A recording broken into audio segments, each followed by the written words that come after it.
Esdras chapitre 5. Les prophètes Agé et Zacharie, le fils d'Ido, prophétisèrent à l'intention des Juifs qui se trouvaient en Juda et à Jérusalem, au nom du Dieu d'Israël qui était avec eux.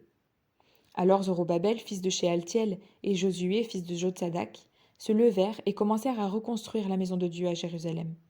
Les prophètes de Dieu étaient à leur côté pour les soutenir.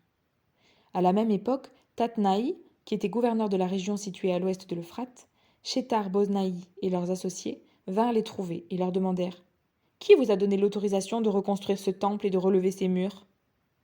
Nous leur avons donc dit quels étaient les noms des hommes qui reconstruisaient cet édifice.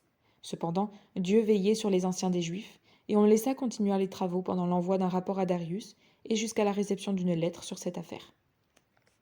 Voici la copie de la lettre envoyée au roi Darius par Tatnaï, gouverneur de la région située à l'ouest de l'Euphrate, Shethar-Boznaï et ses associés d'Apharsak qui habitaient cette région. Ils lui adressèrent un rapport dont voici la teneur. Tous nos vœux de paix, roi Darius. Roi, tu dois savoir que nous nous sommes rendus dans la province de Juda à la maison du grand Dieu. Or, elle est reconstruite en pierre de taille, et le bois est posé contre les murs.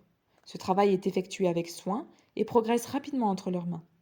Nous avons interrogé les anciens en leur demandant « Qui vous a donné l'autorisation de reconstruire ce temple et de relever ses murs ?» Nous leur avons même demandé leurs noms pour te les faire connaître en te donnant par écrit ceux des hommes qui sont à leur tête. Voici la réponse qu'ils nous ont faite.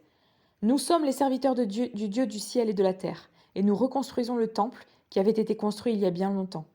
C'était un grand roi d'Israël qui l'avait construit et terminé, mais nos ancêtres ont irrité le Dieu du ciel, de sorte qu'il les a soumis à la domination du Babylonien Nebuchadnezzar, roi de Babylone, qui a détruit ce temple et exilé le peuple à Babylone. Toutefois, la première année de son règne sur Babylone, le roi Cyrus a donné l'ordre de reconstruire cette maison de Dieu. Il a même retiré du temple de Babylone les ustensiles en or et en argent de la maison de Dieu, que Nebuchadnezzar avait enlevés du temple de Jérusalem, et amenés dans le temple de Babylone.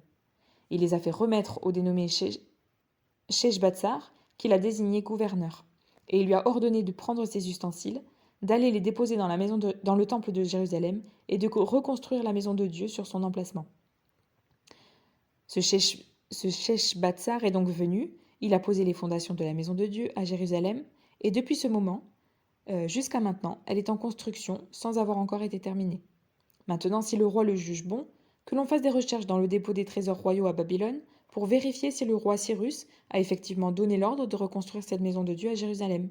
Que le roi nous fasse connaître ensuite quelle est sa volonté concernant cette affaire.